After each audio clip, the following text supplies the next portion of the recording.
Boa noite a todos, graça e a paz de Jesus. Meus irmãos, vamos aproveitar o silêncio que fizeram e vamos orar a Deus, pedir que Ele nos dirija mais uma vez. Deus nosso Pai, nós te agradecemos o dia de trabalho, as atividades, entregamos em Tuas mãos as sementes que lançamos e pedimos que o Senhor mesmo faça com que frutifiquem para a Tua glória. Pedimos-te o renovar do nosso ânimo e das nossas forças e a clareza do nosso pensamento para o entendimento da Tua palavra. Guia-nos pelo Teu Espírito, abre os nossos olhos, conduze-nos à Tua verdade. Nós te pedimos assim em nome de Jesus e para a Tua glória. Amém. Estamos mais uma vez reunidos para uma leitura do Evangelho sob o tema o lado B dos milagres de Jesus. A título de recapitulação, ainda considero importante que nós nos lembremos o que quero chamar de lado A. Que leitura é esta dos milagres de Jesus, a qual me refiro chamando-a de lado A? É uma leitura que compreende os milagres como um sinal, uma evidência e uma prova, na verdade, da divindade de Jesus Cristo. Em outras palavras, aqueles que assim leem os evangelhos dizem: Jesus fez os seus milagres porque era Deus. E os milagres que Jesus fez são uma prova ou são provas da divindade de Jesus. Em segundo lugar, esta leitura que chamo de lado A, é uma leitura que suscita a expectativa da repetição de tais milagres nos nossos dias. Assim como Jesus curou um cego lá, que ele também cure aqui. Assim como curou uma mulher com um fluxo de sangue lá, que também cure aqui. Assim como curou um aleijado lá, que também cure aqui. Esta leitura, que faz a transposição simples do milagre de Jesus relatado no Novo Testamento para os nossos dias, eu chamo de lado A. Também esta leitura que chamo do lado A, olha para a nossa realidade e não enxerga a mesma profusão de milagres na vida da igreja que havia no ministério de Jesus. Então nós temos uma saída honrosa e hermenêutica. Nós começamos a fazer aplicações práticas dos milagres de Jesus.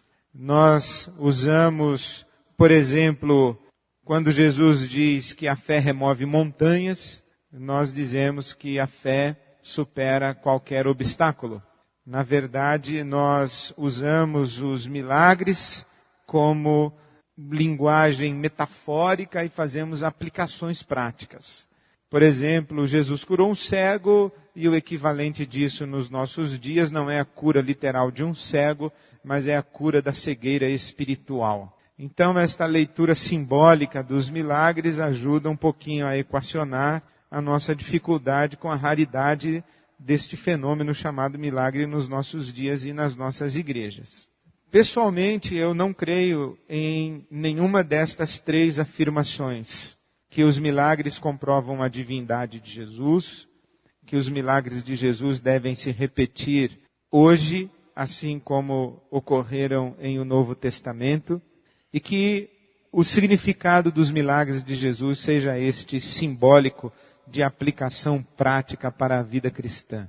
Por isso é que faço uma outra leitura dos milagres de Jesus, e esta outra leitura me atrevi a chamar de lado B.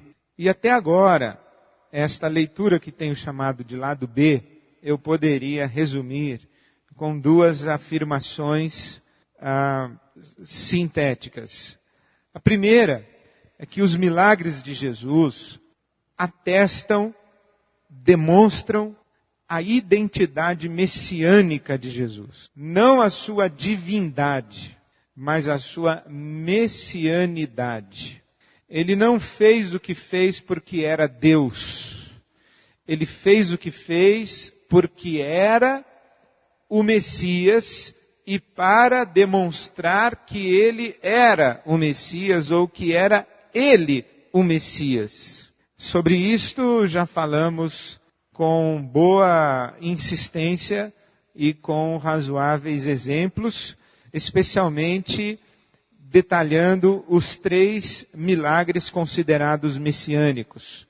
A cura de um leproso, a expulsão de um demônio mudo e a cura de um cego de nascença. Esses 3 milagres eram identificados na cultura rabínica da época e ao longo da história de Israel como milagres que somente o Messias poderia fazer e Jesus os fez. Portanto, ele faz milagres para atestar a sua messianidade. Em segundo lugar, creio que os milagres de Jesus são uma confrontação de Israel em seu estado idolátrico ou demoníaco, onde as curas e os exorcismos de Jesus são imagens da mensagem de salvação trazida por Jesus, a saber, a restauração da imagem de Deus no ser humano. Israel está no cativeiro porque é idólatra. Ele abandonando o Deus Altíssimo e seguindo os ídolos, os Baalins, que no Velho Testamento são chamados de ídolos e no Novo Testamento são identificados com os demônios. Israel, quando abandona o Deus Altíssimo, se torna semelhante aos ídolos que segue. E os ídolos têm boca, mas não falam, têm olhos, mas não veem, têm ouvidos, mas não ouvem. E quando Jesus cura e pratica o exorcismo, ele está restaurando no ser humano a imagem de Deus, fazendo com que os olhos vejam, as bocas falem, os ouvidos ouçam, os pés andem, de tal maneira que fique claro para Israel que este estado da nação de Israel é confrontado pelo Messias e os sinais e os milagres são estas evidências de que Jesus está restaurando a imagem de Deus no ser humano, a começar de Israel. Hoje à noite eu gostaria de aprofundar estas 2 afirmações a partir do Evangelho de Marcos, o capítulo 8. O Evangelho de Marcos, o capítulo 8, eu começo a ler no verso 22. Evangelho de Marcos, o capítulo 8, verso 22. Eles foram para Betsaida e algumas pessoas trouxeram um cego a Jesus, suplicando-lhe que tocasse nele. Ele tomou o cego pela mão e o levou para fora do povoado. Depois de cuspir nos olhos do homem e impor-lhe as mãos, Jesus perguntou: "Você está vendo alguma coisa?" Ele levantou os olhos e disse: "Vejo pessoas. Elas parecem árvores andando." Mais uma vez, Jesus colocou as mãos sobre os olhos do homem. Então seus olhos foram abertos e sua vista lhe foi restaurada e ele via tudo claramente. Jesus mandou-o para casa dizendo: "Não entre no povoado." Bom, o que seria isso? Seria o início do movimento Black Power na Palestina antiga? Será que aquele cego viu aqueles homens como árvores e confundiu sua cabeleira com a copa de uma árvore? Que negócio é esse de Jesus cuspir nos olhos do homem? Que negócio é esse de curar em 2 tempos? É uma coisa muito estranha. Como é que nós entendemos isto? Como é que nós aplicamos isto? Bom, primeiro uma informação muito interessante sobre o cuspe. O cuspe é um sinal de unção, porque os fabricantes de ídolos ungiam os olhos, as bocas, os ouvidos dos ídolos num sinal como se estivessem destapando os ouvidos, os olhos, a boca dos ídolos fabricados. Eles ungiam e isto era uma demonstração de que a partir daquela unção, aquele ídolo poderia falar, poderia ver, poderia ouvir. E Jesus então está mais uma vez dizendo, aqui está um cego, na verdade ele está igualzinho ao ídolo que seguiu. Este cego, na verdade, não é só um cego. Este cego tipifica, representa Israel. Israel está cega. Por que Israel está cega? Israel está cega porque seguiu seus ídolos. E quem segue ídolos se torna semelhante aos ídolos. Os ídolos têm olhos, mas não veem. Aqui está um homem que tem olhos, mas não vê. E ele é um ídolo. E eu vou ungir os olhos dele e ele vai ver. E ele vai ver de verdade. Não como os ídolos que continuavam sem ver, mesmo depois de ungidos. Aqui Jesus está fazendo um milagre, que é a cura de um cego. E Marcos, no seu evangelho, narra duas curas de cegos. Esta e a outra que está no capítulo 10, os versículos de 46 a 52. Marcos capítulo 10, de 46 a 52, a cura do cego Bartimeu, em Jericó. E logo depois da cura do cego Bartimeu, Jesus entra em Jerusalém. De modo que, nessa narrativa de Marcos, Jesus cura um cego a caminho de Jerusalém. E isto, muito provavelmente, é uma referência a Isaías capítulo 35, que nós já vimos na outra segunda-feira. Especialmente o versículo de número 8. Isaías 35, 8. Ali haverá uma grande estrada, um caminho que será chamado caminho de santidade. Os impuros não passarão por ele. Servirá apenas aos que são do caminho.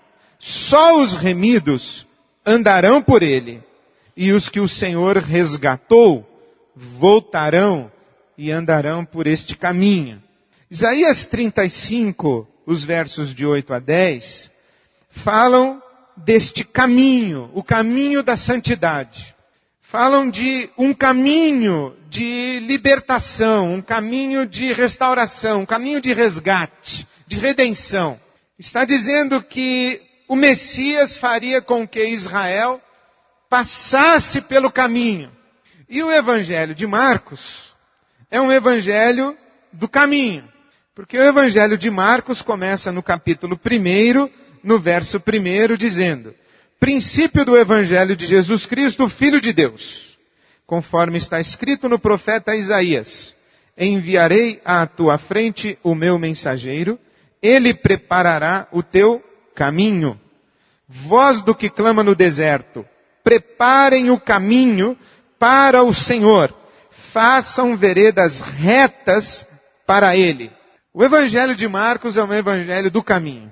No evangelho de Marcos, Jesus está no caminho. Está no caminho, e que caminho é esse? É um caminho que prefigura o caminho de saída do Egito, prefigura o caminho de saída da Babilônia, prefigura o caminho de saída do cativeiro. No caminho de saída do cativeiro, lá no cativeiro, Israel está cega. Por quê? Porque seguiu seus ídolos. E quem segue os ídolos fica semelhante aos ídolos que segue. E os ídolos têm boca, mas não falam, olhos, mas não veem, ouvidos, mas não ouvem. Então Israel no cativeiro está cega. Para sair do cativeiro tem que trilhar o caminho de libertação. É esse caminho de libertação que o Messias vai então buscar Israel no cativeiro e fazer com que Israel atravesse o caminho de libertação. Por isso é que Marcos narra a cura de um cego em Marcos 8, 22 e termina o caminho na cura de outro cego em Marcos 10, 46. Tem um cego curado na ponta de início e um cego curado na ponta final. Ele está a caminho de Jerusalém, entrará em Jerusalém aclamado como Messias e o povo gritando Hosana ao filho de Davi. E Marcos está contando esse caminho. Tanto que observe que aí em Marcos 8, 22 há a cura do cego. E em Marcos 8, 27, Jesus e os seus discípulos dirigiram-se para os povoados nas proximidades de Cesareia de Filipe. No caminho, ele lhes perguntou. Jesus está no caminho. Marcos capítulo 9, os versos 33 e 34. Marcos 9, 33 e 34. E chegaram a Cafarnaum, quando ele estava em casa, perguntou-lhes o que vocês estavam discutindo no caminho.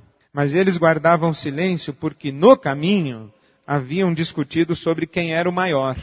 Quem era o maior? Eles estavam discutindo isso no caminho, preste atenção.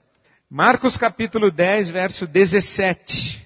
Pondo-se Jesus a caminho, um homem correu em sua direção e se lançou aos seus pés, caindo de joelhos. Na Nova Versão Internacional diz, quando Jesus ia saindo, e infelizmente na tradução a palavra caminho desapareceu do texto. Veja como é interessante que o tradutor bíblico, ele não deveria retirar palavras do texto, porque as palavras do texto são importantes. Quando ele diz, quando Jesus ia saindo, é completamente diferente de pondo-se Jesus a caminho. A palavra caminho sumiu da tradução da Nova Versão Internacional, mas ela está lá. Se você consultar os manuscritos gregos de onde houve a tradução, você vai ver que a palavra caminho está lá, mas não está aqui. Assim como também não está em Marcos 10, 32. Eles estavam subindo para Jerusalém, quando na verdade é no caminho para Jerusalém, porque Jesus está no caminho, Jesus está a caminho. O Evangelho de Marcos é o Evangelho do caminho. E no capítulo 10, o verso 46, existe um cego. Aonde está o cego? À beira do caminho. E o cego é curado. E no versículo 52, o que é que faz o cego depois de ser curado? Segue Jesus pelo caminho. Que caminho? O caminho de santidade. O caminho pelo qual passarão apenas os redimidos pelo Messias. Nem todo mundo passa pelo caminho de santidade. Lembra-se, Isaías 35. Ali haverá uma grande estrada, um caminho que será chamado caminho de santidade. Os impuros não passarão por ele. Servirá apenas aos que são do caminho. Só os remidos andarão por ele. Então o Evangelho de Marcos é o Evangelho do caminho. E Jesus cura um cego em Marcos 8, 22. E esse cego, num primeiro momento, Jesus pergunta, está vendo alguma coisa? O cego responde, vejo pessoas, elas parecem árvores andando. Aí Jesus toca de novo os seus olhos e pergunta, e agora? Agora estou vendo tudo direitinho. Muito bem. O que isso quer dizer? Quer dizer que há uma cura em 2 tempos. Por que uma cura em 2 tempos? Aí a gente precisa ler o resto da Bíblia. Parêntese. Lembra-se que quando a gente interpreta a Bíblia, o contexto é tão importante quanto o texto. Você não pode tirar um texto do contexto. E tem o contexto cultural, o contexto social, o contexto histórico. Tem o contexto do próprio texto, o contexto próximo, o contexto remoto, o contexto distante. Por exemplo, tem o contexto de Marcos, é o Evangelho de Marcos. Um texto no Evangelho de Marcos tem como seu primeiro contexto o próprio Evangelho de Marcos. Depois, como um outro contexto, tem os Evangelhos sinóticos, Mateus, Marcos e Lucas. Depois tem os Evangelhos, depois o Novo Testamento, depois toda a Bíblia. Então o texto tem que estar dentro do contexto. Então vamos continuar lendo para você ver a cura em 2 tempos, que interessante. Então Jesus está no caminho, curou um cego, o cego viu, mas viu mais ou menos. Aí Jesus toca de novo, ele vê perfeitamente. O que isso quer dizer? Quer dizer que no caminho, Jesus pergunta, quem dizem os homens que eu sou? Versículo 28 de Marcos 8. Alguns dizem que és João Batista, outros Elias e ainda outros um dos profetas. Jesus perguntou, Marcos 8, 29, e vocês, quem dizem que eu sou? Pedro respondeu, tu és o Messias. Óbvio, tu és o Messias. Jesus então os advertiu que não falassem a ninguém a seu respeito. Então ele começou a ensinar que era necessário que o Filho do Homem sofresse muitas coisas, fosse rejeitado pelos líderes religiosos, pelos chefes dos sacerdotes e pelos mestres da lei, fosse morto e 3 dias depois ressuscitasse. Ele falou claramente a esse respeito. E então Pedro, chamando-o à parte, começou a repreendê-lo. Jesus, porém, voltou-se, olhou para seus discípulos e repreendeu Pedro, dizendo: para trás de mim, Satanás! Você não pensa nas coisas de Deus, mas nas dos homens. Então ele chamou a multidão e os discípulos e disse: se alguém quiser acompanhar-me, negue-se a si mesmo, tome a sua cruz e siga-me. O que acontece aqui? Pedro é um cego que vê, mas vê homens como árvores. O que é que você está vendo, Pedro? O Messias. Muito bem, Pedro. O Messias então agora vai para Jerusalém, porque nós estamos no caminho para Jerusalém, e o Messias vai sofrer, vai ser morto e vai ressuscitar. E aí o Pedro diz assim: não, o Messias não pode morrer. Pedro, então você está vendo o Messias ainda meio desfocado. Você ainda não enxergou o Messias como o Messias verdadeiramente é. Você enxergou, mas não enxergou muito. Então Jesus começa a dizer: Pedro, o Messias de verdade não é o Messias do poder. Ele é o Messias do serviço. Ele não é o que vai entrar triunfante em Roma. Ele é o que vai entrar num jumentinho em Jerusalém. E ele vai morrer. O Messias vai morrer, Pedro. A lei e os profetas já disseram isso. Pedro diz: não, nada disso. O meu Messias é fortão. Jesus diz: pois o meu Messias é o servo sofredor. Você está certo quando diz: tu és o Messias. Só que a tua afirmação, tu és o Messias, não descreve o Messias como o Messias de fato é. Você já viu, mas viu o Messias parecendo árvore. Deixa eu explicar para você como que é. Bom, aí o que Jesus faz? Se transfigura, ou é transfigurado. Novamente vem a voz do céu, narrativa de Marcos, hein? Olha como ele está construindo a narrativa.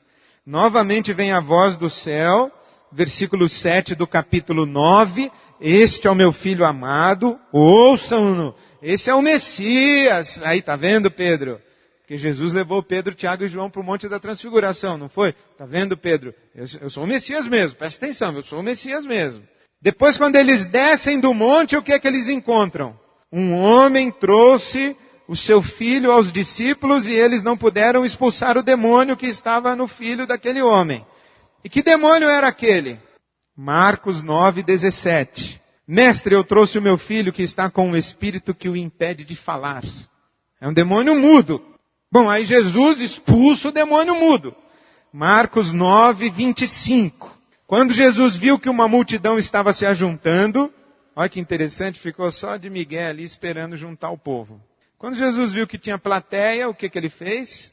Repreendeu o espírito imundo, dizendo: espírito mudo e surdo, eu ordeno que o deixe, nunca mais entre nele. O espírito gritou e agitou violentamente e saiu. O menino ficou como morto, a ponto de muitos dizerem: ele morreu. Mas Jesus tomou-o pela mão e o levantou, e ele ficou em pé.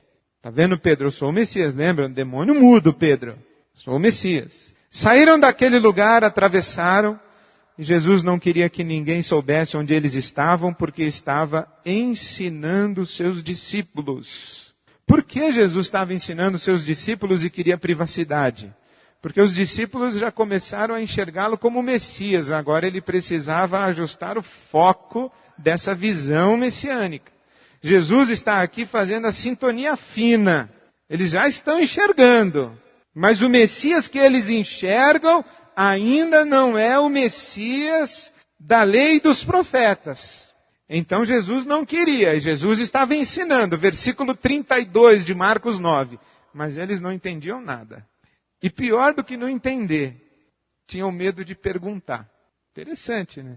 Também depois daquela, sai Satanás, quem é que vai perguntar alguma coisa? Tá louco.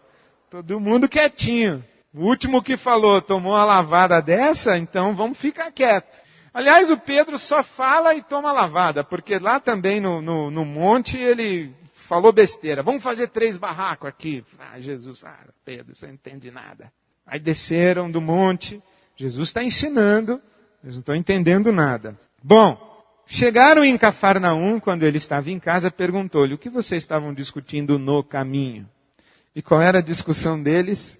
Sobre quem era o maior. Vocês não entenderam nada. O Messias não é desse tipo. O Messias é o servo sofredor. O Messias não pergunta quem é o maior. O Messias pergunta quem é o menor. O Messias se faz o menor. Bom, Jesus então pega uma criança e diz: quem recebe uma destas crianças, em meu nome está me recebendo. E quem me recebe não está apenas me recebendo, mas também aquele que me enviou. Marcos 9:37.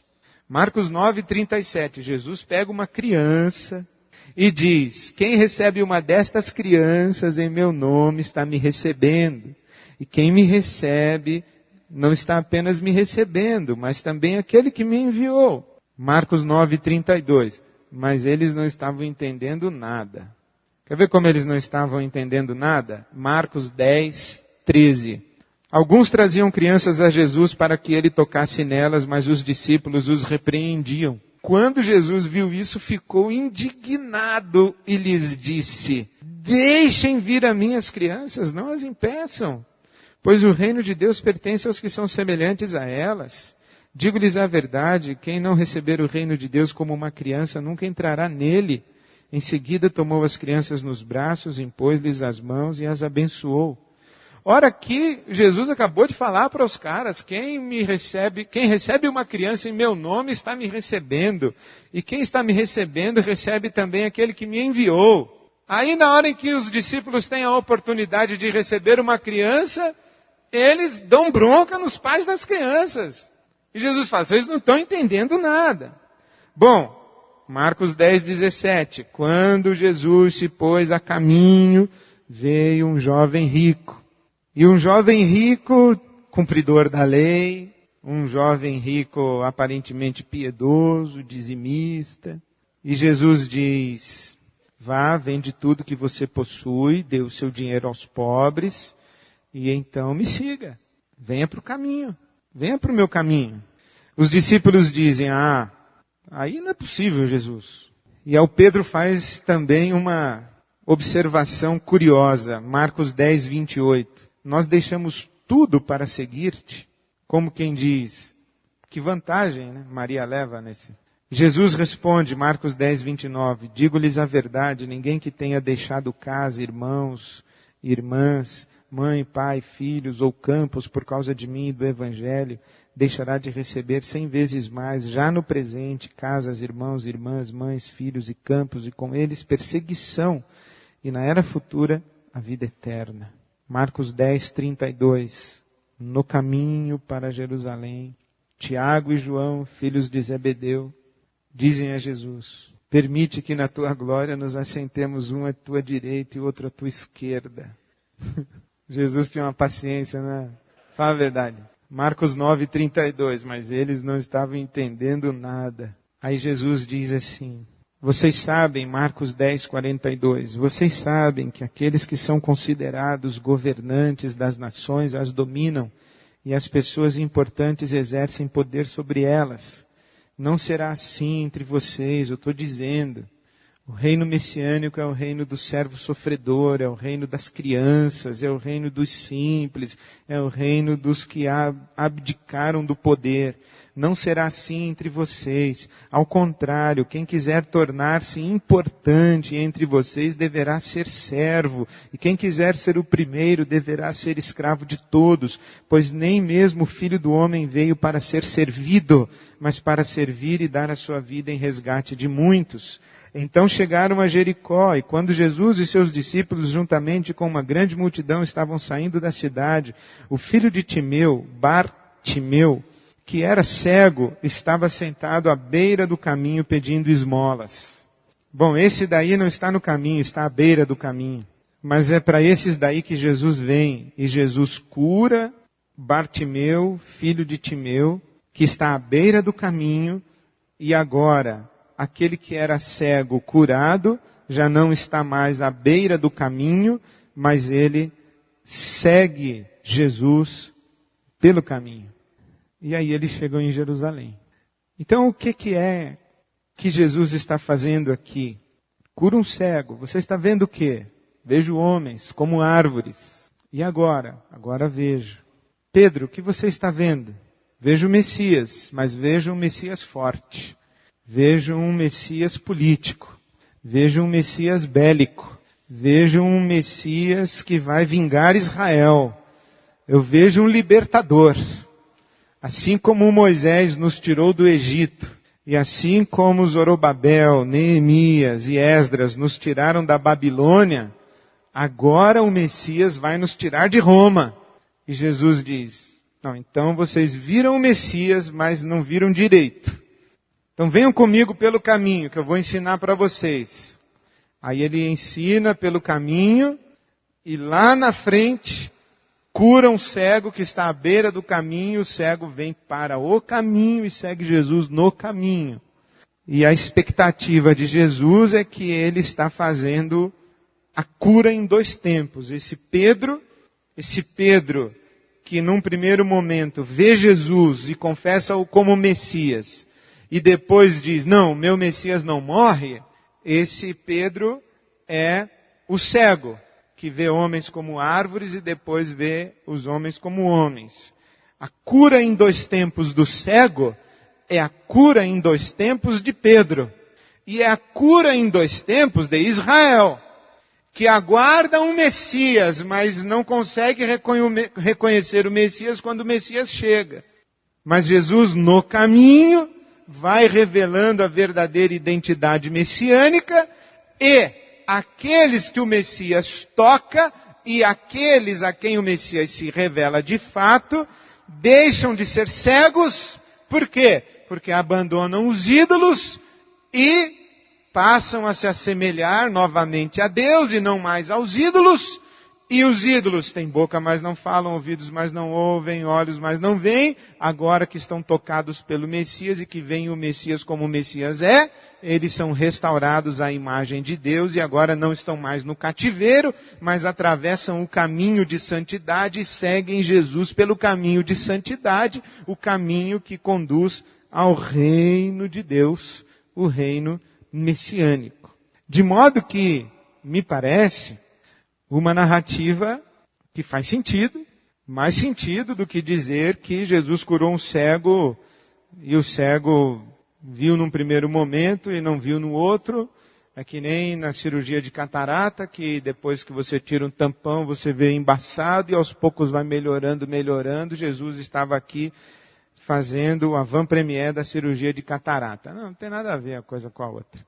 Então não é uma atualização simples do milagre de Jesus, assim como Jesus fez lá, que faça aqui. Por quê? Porque os milagres de Jesus lá tinham 2 finalidades fundamentais. Primeiro, dizer, eu sou o Messias.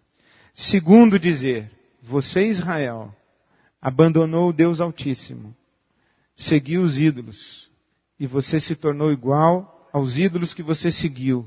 E porque você seguiu os ídolos, você foi parar no cativeiro. Agora, eu vou lá livrar você do seu cativeiro. E vou trazer você pelo caminho de santidade para o reino messiânico. Eu, o Messias.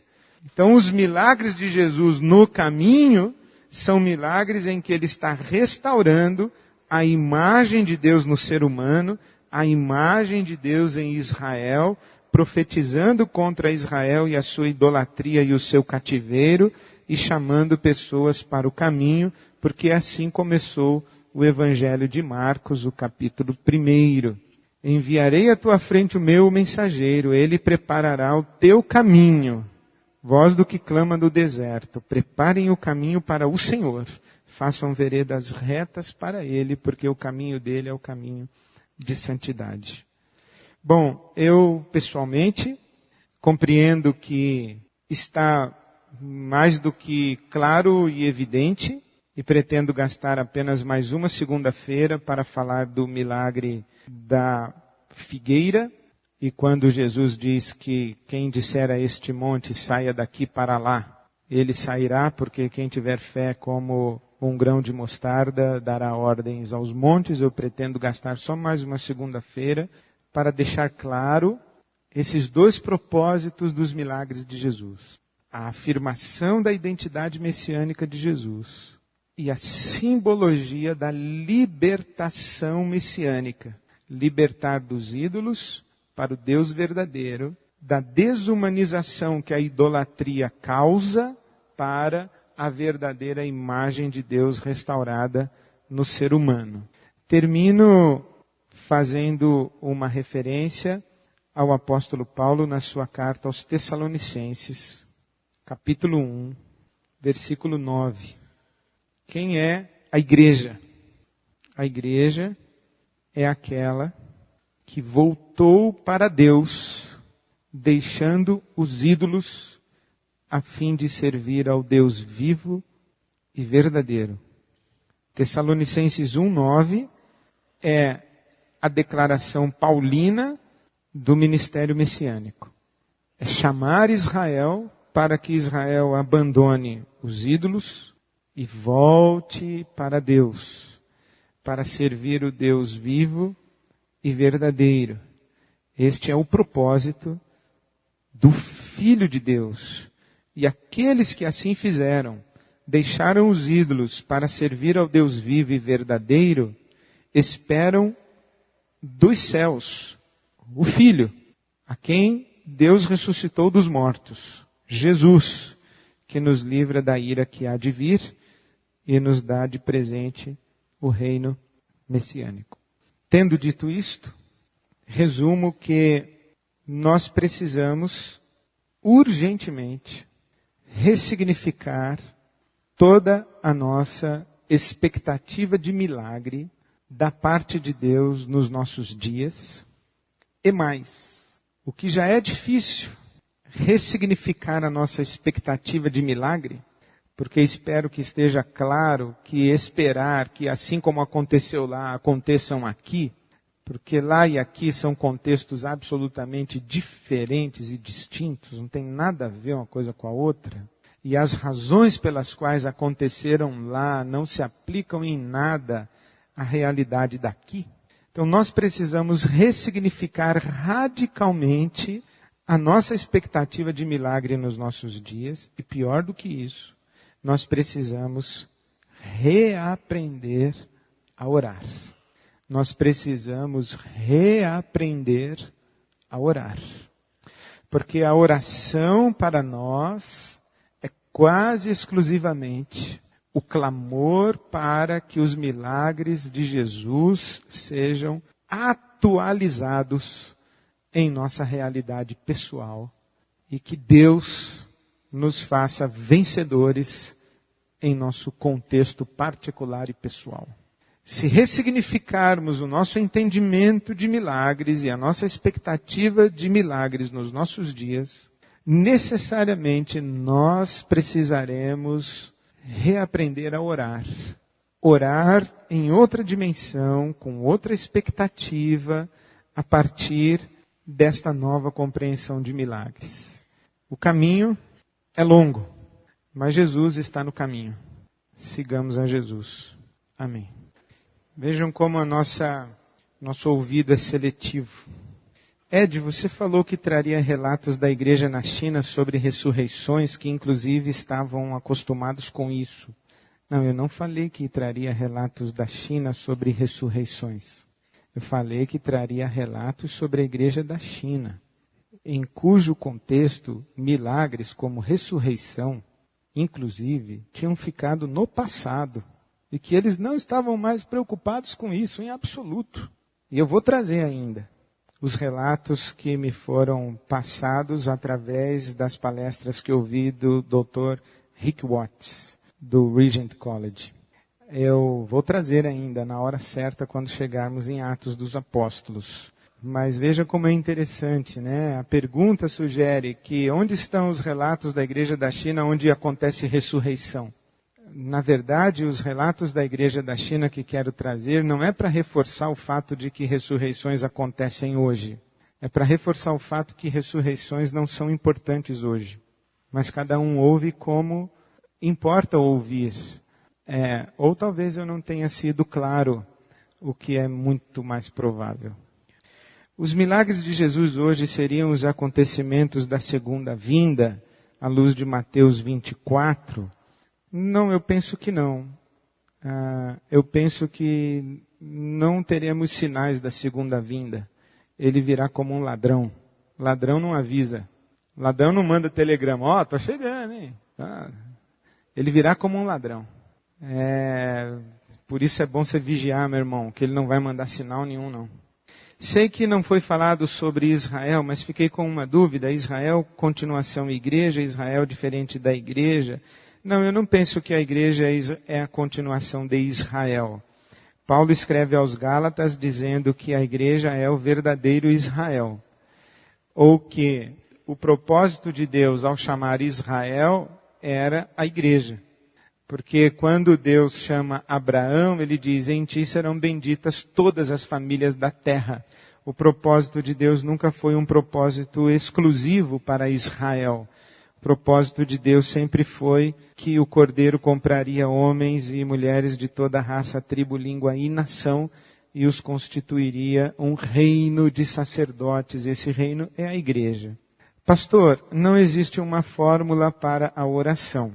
Mas quais são os maiores problemas que cometemos? Somos como Pedro ainda meio cegos? Eu acho que somos, viu, irmão ou irmã? Nós somos meio cegos. E existe sim uma fórmula, entre aspas, é o Pai Nosso. Jesus nos ensinou a orar, a oração do Pai Nosso. Se nós aprendermos a orar a oração do Pai Nosso, teremos reaprendido a orar. Ontem pela manhã o pastor Ariovaldo Ramos pregou aqui na IBAB, e ele disse e explicou para nós a primeira frase da oração do Pai Nosso, ou a primeira súplica, santificado seja o teu nome, e eu já não preciso nem recomendar que você compre no stand da Insights, mas que você pode baixar gratuitamente no site da IBAB, e a mensagem de ontem de manhã está lá, a partir de quarta-feira próxima, você pode baixar e ouvir a mensagem do pastor Ari sobre isso. Cuspir nos olhos é um costume pagão? Não, ungir os olhos. O que Jesus está usando é a mesma linguagem simbólica que os pagãos usavam com os seus ídolos. E ele está querendo fazer o que com isto? Por que Jesus unge os olhos do cego com um cuspe? Justamente para dizer, este cego não é apenas um cego, ele representa um ídolo. Os olhos de quem são ungidos? Os olhos dos ídolos. Então Jesus está dizendo, preste atenção, esse cego não é só um cego. Ele representa um ídolo. E representa Israel que se tornou semelhante a um ídolo. Então quando Jesus passa o cuspe no olho do cego, e a mesma coisa ele faz quando passa lama, né? Que ele cospe e faz lama e passa o barro, a mesma coisa ele está fazendo. E ali com o cuspe e barro e a lama é mais completa a simbologia. Porque assim como ele está ungindo os olhos, dizendo, aqui está um ídolo que eu estou ungindo os olhos, ao mesmo tempo ele está ungindo com barro, dizendo, o homem à imagem e semelhança de Deus foi feito de barro. É uma linguagem de duplo sentido simbólico. A palavra diz que não sabemos orar como convém, mas que o Espírito intercede por nós com gemidos inexprimíveis. Isso quer dizer que ainda que estejamos equivocados sobre como orar, temos a segurança de que Deus conhece os nossos pensamentos e anseios para nos atender segundo o que lhe apraz. Estamos livres para clamar por suas bênçãos que são em si já milagres diários em nossa vida. Concorda? Eu concordo. Eu concordo que é verdade e há um pouco tempo atrás eu preguei aqui sobre oração, deu uma tremenda confusão. E no outro domingo eu tentei me penitenciar e disse que a única oração errada é aquela que não é feita. Então, a única oração errada é aquela que não é feita. Então, ore. Ore. Agora, o fato do Espírito Santo interceder por nós e o fato de Deus discernir o que dizemos não é uma desculpa para não aprendermos a orar. É um consolo. É um consolo. Dizer a uma criança de 5 anos, a mamãe entendeu, não é a mesma coisa de dizer à criança de 5 anos, continue com 5 anos, filhinho, esperneando, que a mamãe vai entender. Quando você tiver 40 anos, deitado no corredor e gritando, a mamãe vai continuar entendendo. Entende? Então Deus entende a nossa oração, mesmo quando ela é equivocada e quando ela é infantil. Mas o fato de Deus entendê-la não é uma desculpa para que nós não cresçamos. Os discípulos mesmo de Jesus disseram, ensina-nos a orar. Hoje temos um grande movimento de curas e libertações e podemos observar que os milagres realmente acontecem. Estes milagres são realmente feitos por Deus ou seriam uma manifestação do organismo da pessoa? Deus se orgulha destes movimentos? Bom, eu não sei onde estão esse grande movimento de cura e libertação, eu não enxergo. Eu não enxergo. Onde está? Eu gostaria que você me desse o endereço depois. Aqui no Brasil não é. Na televisão, muito menos. Eu já disse que eu não acho que o que está acontecendo no Brasil e o que acontece no meio da igreja pentecostal e neopentecostal seja uma reedição dos evangelhos e de Atos dos Apóstolos. Não se iludam, não é. O que acontecia era numa profusão que nós não vimos ainda no Brasil. Quem sabe um dia veremos. Ou, na verdade, se eu estiver correto na minha interpretação bíblica, Deus queira, nunca vejamos. Porque bem-aventurados os que não viram e creram. Deus queira, nunca vejamos, porque o sinal da presença de Deus numa sociedade não é o milagre, é a igreja. A profusão de milagres acontece no contexto de uma igreja que está em avivamento. Se está em avivamento é porque está morta. Precisa ser reavivada. E eu espero que a igreja brasileira jamais precise de um avivamento, que ela nunca morra, para que Deus precise reavivá-la com uma profusão de sinais e prodígios. Em Coríntios 12 há a menção do dom de cura. Este dom não se trata de cura física especificamente, se trata de cura física, é um dom que acontece, mas é completamente diferente do que acontecia nos evangelhos e em Atos. Jesus não tinha o dom de cura. Jesus não tinha o dom de cura, ele curava. Os apóstolos não tinham o dom de cura. Onde eles passavam, a sombra deles curava. É diferente. O dom é para o contexto da vida da igreja. E, prometo a vocês, mais uma segunda-feira, na outra, eu entro em Atos dos Apóstolos e entro na era da igreja e entro nos dons espirituais. Aí trago lá o relato da igreja da China. Como podemos aplicar a solicitação dos Atos dos Apóstolos em Atos 4, 29, 30 e 31? Nós podemos aplicar exatamente como está lá, porque a oração dos apóstolos em Atos 4, 29, 30 e 31 foi uma oração por intrepidez para o testemunho. Não foi uma oração pedindo sinais e maravilhas e milagres. Hoje em dia nós podemos orar em nome de Jesus e acontecer milagre. Jesus disse que quem crer nele poderá fazer milagres maior que ele. O que Jesus queria dizer? Jesus queria dizer que a igreja daria continuidade à sua obra de restauração do ser humano à imagem e semelhança de Deus e que a igreja traria pessoas para o caminho da santidade. Que o Espírito Santo em nós nos capacitaria a fazermos isso. Não significa necessariamente que a igreja deveria reproduzir todos os milagres que aconteceram no ministério dele, mas que a igreja continuaria sim a sua obra de restauração da imagem de Deus no ser humano e continuaria trazendo pessoas para o caminho da santidade. Mas volto lá ainda.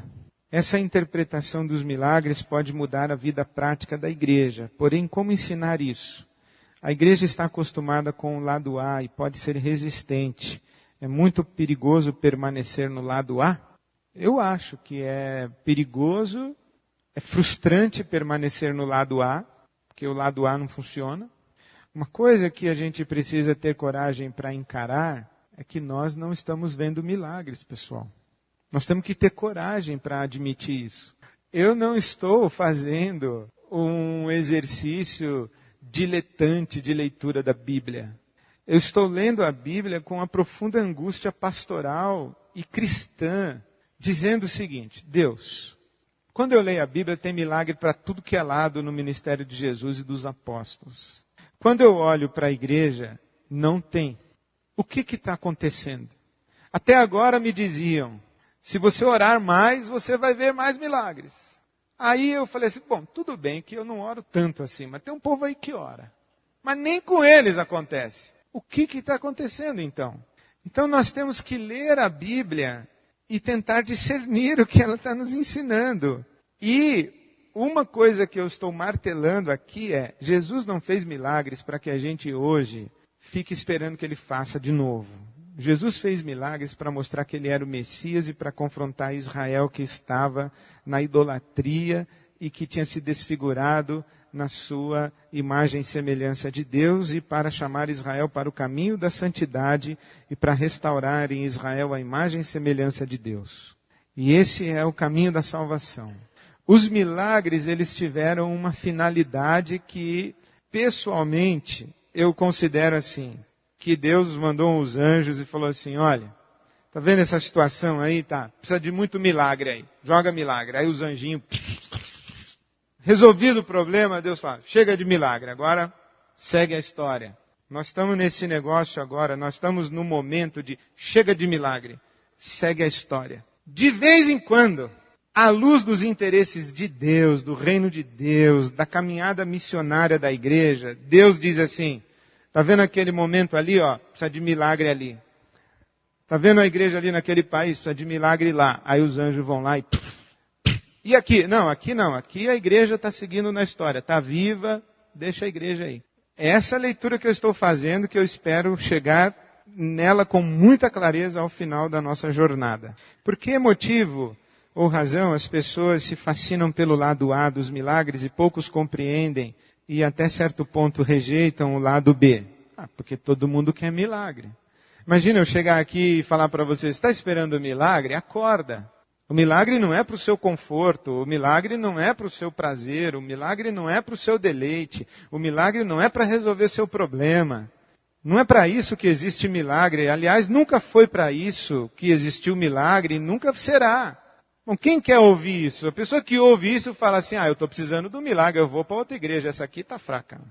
Que tipo de milagres não devemos crer hoje? Os específicos que mostraram a messianidade de Cristo ou todos os tipos de milagres? Não, nós devemos crer no milagre hoje. Em todos os tipos. Inclusive aqueles que mostraram a messianidade de Jesus. O que eu estou dizendo é que nós não devemos esperar milagres para resolver os nossos problemas. Porque os milagres nunca se prestaram a resolver problema de ninguém. Os milagres sempre se prestaram a autenticar o caminho e o propósito de Deus na história.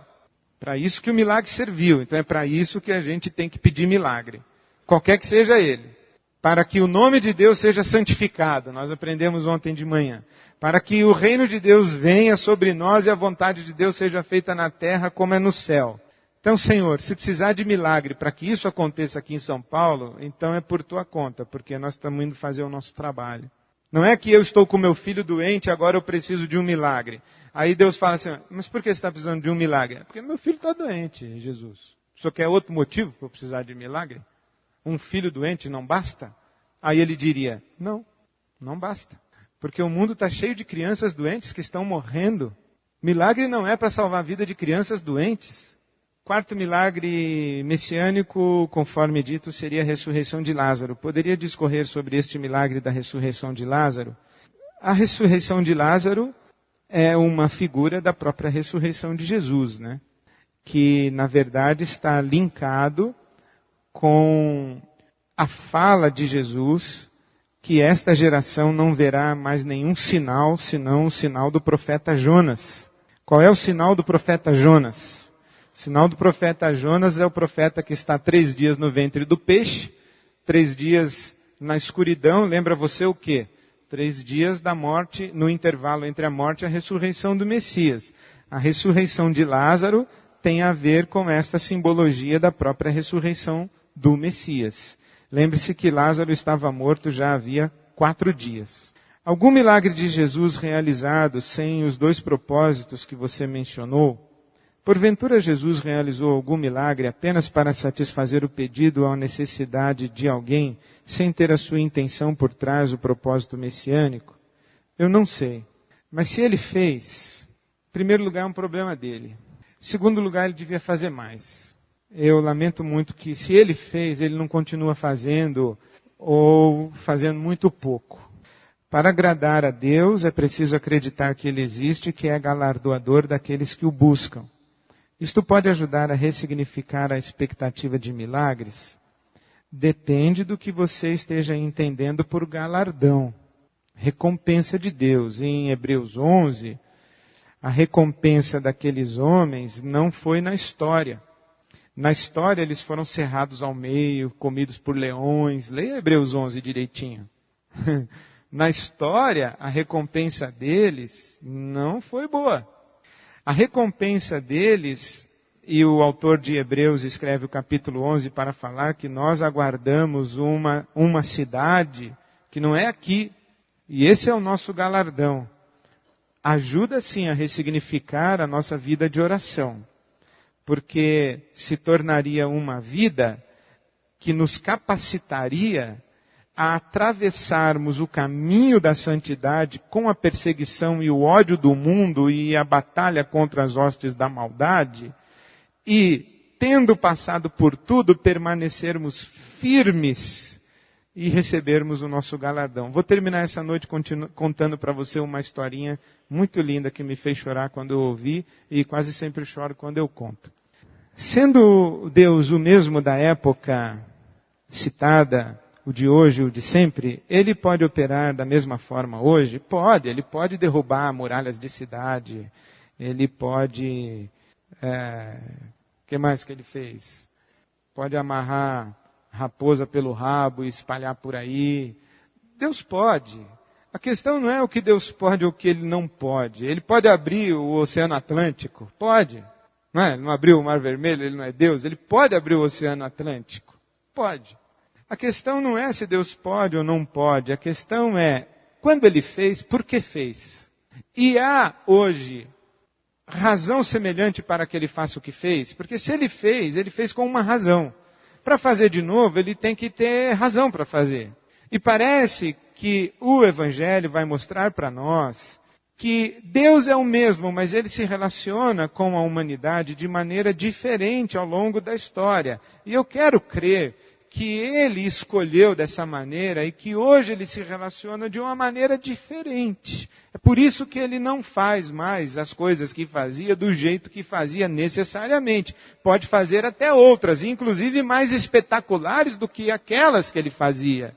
Mas o fato de dizer Deus é o mesmo ontem, hoje e eternamente não significa que tudo que Ele fazia lá em Gênesis Ele vai continuar fazendo sempre, sempre, sempre. Então Deus tem razões para fazer o que faz. Não é uma pergunta, mas muito mais um testemunho. Concordo que é preciso ressignificar os milagres, pois minha mãe estava com câncer e veio a morrer e eu me perguntava por quê. Se eu pedi, também ela, com tanta fé, e não foi curada. Pedi e dar-se-vos-á. Penso que esse ressignificar será libertador e terapêutico. Amém, minha irmã, porque é para você que esse seminário existe. Esse seminário não existe. Quando eu li aqui, é um testemunho, eu pensei que vinha um testemunho de milagre, mas li até o fim. Porque esse seminário não existe para quem tem testemunho de milagre. Porque quem disser para nós um testemunho de milagre, nós diremos, e daí? O nosso Deus é um Deus poderoso, é o Senhor da vida e da morte. Ele é maior do que o câncer, maior do que a lepra, maior do que qualquer coisa. Você falar que Deus fez um milagre, você para mim não disse nada. O problema é como é que você lida com uma pessoa que pediu, esperou e o milagre não veio. Porque eu não preciso pastorear pessoas que foram curadas do câncer, eu preciso pastorear famílias enlutadas, essas eu preciso pastorear. E é por causa dessas que eu vou ler a Bíblia na agonia que eu leio e vou orar na agonia que eu oro. Não é por causa dos que tiveram um milagre. Então, esse seminário é para você. E já aproveito e ressignifico para você. Pedi e dar-se-vos-á o Espírito Santo. Porque se vós, sendo maus, sabeis dar boas dádivas aos vossos filhos, quanto mais o vosso Pai Celestial não vos dará o Espírito Santo se o pedirdes. Pedi e dar-se-vos-á. Batei e abrir-se-vos-á. Buscai e achareis. O que receberemos? O Espírito Santo de Deus. E não a cura para o câncer. E não o emprego. Entende? É o Espírito Santo. Foi isso que Jesus ensinou para nós em Lucas capítulo 11, que é o texto paralelo de Mateus capítulo 7 que você citou. Cada pastor se propõe a explicar a Bíblia os relatos de Jesus e cada qual, creio eu, com sinceridade. A pergunta é, você tem total certeza da sua interpretação? Não. Na verdade, eu não creio que essa resposta possa ser meramente sim ou não. A maioria das perguntas não pode ser respondida com um mero sim ou não. O que eu posso dizer é que, primeiro, o que eu estou ensinando é o que eu creio. Segundo, o que eu creio não necessariamente está correto. Então dizer eu tenho certeza, eu tenho para mim, não significa eu tenho a verdade. Eu tenho certeza é uma coisa, eu tenho a verdade é outra coisa. Então a resposta é, você tem certeza do que você está ensinando? Tenho. E o que você está ensinando é a verdade? Não sei. Porque se eu não tivesse certeza que a Regis Bittencourt me levaria para o Guarujá, eu não entraria na Regis Bittencourt querendo ir para o Guarujá. Eu só entro na Regis Bittencourt querendo ir para o Guarujá se eu tiver certeza que a Regis Bittencourt vai para o Guarujá. Mas não vai. Mas quando eu entrei, eu tinha certeza que me levava para o Guarujá. Porque se eu entro pela Regis Bittencourt e não tenho certeza, eu sou burro, ou sou tonto, ou sou alguma coisa. Não sou digno de ser ouvido. Imagina, para onde você quer ir? Para o Guarujá. Você está indo para a Regis Bittencourt? Ah, não sei, estou a fim de ir lá para a Regis Bittencourt. Tá, isso é doido, meu. Então eu tenho certeza, mas entre eu ter certeza e o que eu estou ensinando, e o meu ensino ser a verdade, há uma distância. Há uma distância. Mas eu posso dizer mais para você. O que eu estou ensinando não veio da minha cabeça. Eu estudei, eu pesquisei, eu li, eu comparei. Então, eu não estou sozinho no que eu estou dizendo. E isto é uma salvaguarda necessária à interpretação bíblica. Quando você tiver uma interpretação bíblica original, provavelmente está errada. Porque, como diz o Lloyd Jones, seria uma blasfêmia contra o Espírito Santo que vem iluminando a igreja já há 2000 anos, que ele tenha demorado 2000 anos para dizer uma coisa e deixado a igreja 2000 anos na escuridão. Só revelou para você agora. Por isso, quando você ouvir um apóstolo que diz que tem uma visão original, você põe na cadeia ou então expulsa o demônio ou no hospício. Só tem 3 alternativas, porque é tranqueira. Teologia se faz com a igreja. E com a igreja que tem 2000 anos de história, pelo menos. Okay? Em seu livro, Deus numa Economia Sem Coração, Jung Mossung afirma que a sociedade contemporânea capitalista não é ateia, mas idólatra. O que se evidencia, por exemplo, na exacerbação do consumo e na frequência quase diária aos shoppings como templos religiosos. Diante de uma igreja que não denuncia este capitalismo idólatra, mas o legitima por meio de suas pregações, pode-se dizer que esta igreja é idólatra e, consequentemente, cega? E se ela é cega, pode-se dizer que ela não vê Jesus como Messias? E se assim for, pode-se dizer que ela não está no caminho? Como oramos para que a igreja seja curada de sua cegueira? Bom, pode ser tudo isso. Não por essas razões que o meu querido Jung Mossung apontou, mas pode ser tudo isso. Pode ser que a igreja esteja cega? Pode. Porque Jesus não disse à igreja qual delas que ele disse foi a de Laodiceia. A igreja de Laodiceia, Jesus disse, você diz, estou rico, adquiri riquezas e não preciso de nada. Não reconhece, porém, que é miserável, digno de compaixão, pobre, cego e que está nu. Então pode ser que a igreja, ou segmentos da igreja, porque aliás, registre-se, eu não gosto mais desta expressão, a igreja brasileira, a igreja evangélica brasileira, isso aí é uma designação sociológica. Na verdade, o que existe são centenas e milhares de igrejas locais. O nome Igreja Evangélica Brasileira não representa o movimento cristão não católico romano no Brasil. O nome Igreja Evangélica Brasileira coloca no mesmo pacote diferentes comunidades. Então, pode ser que existam comunidades cegas, nuas, e que se julguem lúcidas, esclarecidas e ricas e bem vestidas? Pode ser. Inclusive nós, pode ser. Quem nos julga é o Senhor. Como diz o Paulo apóstolo, a minha consciência em nada me acusa, mas eu assim mesmo não me dou por inocente, pois quem me julga é o Senhor.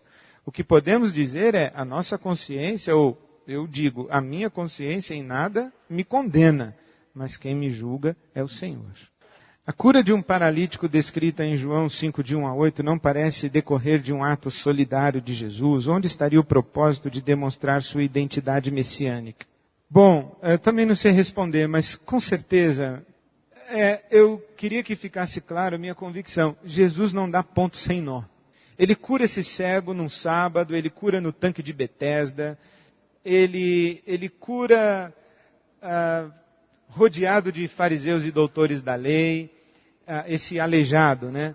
Ele cura esse aleijado no meio de uma lenda ou de uma realidade em Israel, que um anjo mexia na água e o primeiro a saltar era curado, e Jesus chega lá e diz, olha, não precisa anjo mexer em água, coisa nenhuma, eu curo, eu sou maior que os anjos, eu sou maior que a lenda, eu sou maior que o mito, eu sou maior que a superstição.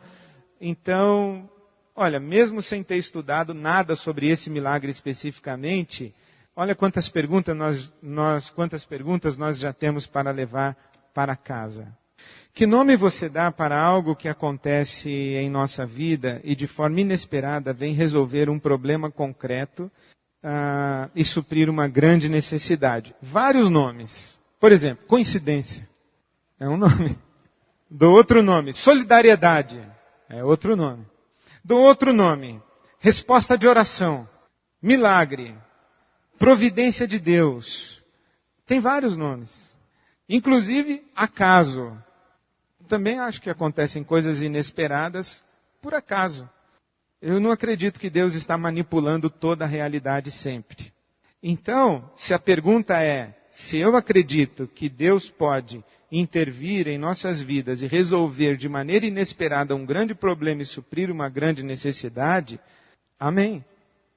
Eu vivo isso e todo cristão, filho de Deus, vive isso, eu arriscaria dizer, quase que diariamente. Mas nem tudo que resolve nosso grande problema veio de Deus, porque você já deve ter tido a experiência de ter um grande problema resolvido e dar glória a Deus e dali a 2 semanas se arrepender de ter dado glória a Deus porque você pensou que era um grande problema resolvido e foi um problema maior ainda. Então, quando a gente interpreta tudo que acontece como vindo de Deus necessariamente, nós incorremos em sérios riscos e em sérios conflitos. Se as manifestações que vemos na TV não são milagres, o que elas são? Algumas são, milagres. Tá bom? Algumas. Mas não compare o show da fé com o ministério terreno de Jesus. Não compare a cruzada dos neopentecostais com o ministério de Pedro, Paulo, em suas viagens missionárias. Não compare os shows dos pastores na televisão, que terminam sempre com carnês, que devem ser assinados, todos eles milionários, todos esses pastores milionários, todos eles hoje objeto de investigação da polícia nos Estados Unidos e no Brasil já, graças a Deus. Então preste atenção, não vamos devagar com a louça, porque o que está acontecendo não é uma reedição do ministério terreno de Jesus e de seus apóstolos. Para que você durma em paz, se você tivesse mandado uma pergunta, Ed, você crê em milagres? Eu diria, sim. Então você pode dormir em paz. Vou contar minha história para você ir embora. A história de 2 senhores missionários, um casal, um velhinho e uma velhinha, que voltaram do campo missionário. E eles voltaram já bem velhinhos no navio. E quando chegaram no porto, eles viram que lá embaixo tinha uma banda, uma fanfarra, bandeiras coloridas e papel picado sendo jogado para o alto. E eles ficaram, puxa vida, depois de 50 anos no campo missionário, nós estamos voltando e a igreja nos recebe com essa festa. E o velhinho já ansioso para descer do navio. E quando ele desceu do navio, o papel picado estava no chão, a banda tinha ido embora, a turma tinha ido embora e tinha ido lá para receber uma outra pessoa que não era o velhinho missionário. E ele foi embora para casa e falou, bom, a igreja deve estar lá em casa esperando a gente com a surpresa. Chegou em casa, a casa vazia. Ele ficou tão entristecido, e tão decepcionado, e tão frustrado, que ele falou para a velhinha, depois de 50 anos no campo missionário, a gente volta para casa e é assim que Deus nos recebe. Eu não quero mais saber desse Deus. Saiu batendo a porta e disse que ia dar uma volta para arejar a cabeça. E foi embora. Antes de ir embora, como todo homem que perde a cabeça e é sábio casado com a velhinha missionária, ele pediu para ela orar por ele. E ele foi embora. Quando ele voltou, estava lá a velhinha arrumando a casa e disse para ela, então, orou por mim? Orei. E o que foi que Deus falou? Falou que nós ainda não chegamos em casa. E é verdade, irmãos, nós ainda não chegamos em casa. Nós só estamos no caminho. Só estamos no caminho. E no caminho, não espere banda e papel picado. No caminho, meu querido, espere o ódio do mundo. E espere a tribulação e a perseguição, porque todos os que quiserem viver piedosamente padecerão e passarão por tribulação. O caminho de Deus para nós é outro. Viver na expectativa da banda e do papel picado é um caminho de muita frustração. Acontece que quando nós descemos do navio, sem a banda e sem o papel picado, mas com Jesus e com o Espírito Santo de Deus, a gente nem percebe que não tem banda e não tem papel picado. Agora, quando a gente desce sem Jesus e sem o Espírito Santo, e ainda não tem banda, aí ninguém merece. Deus os leve em paz. Amém.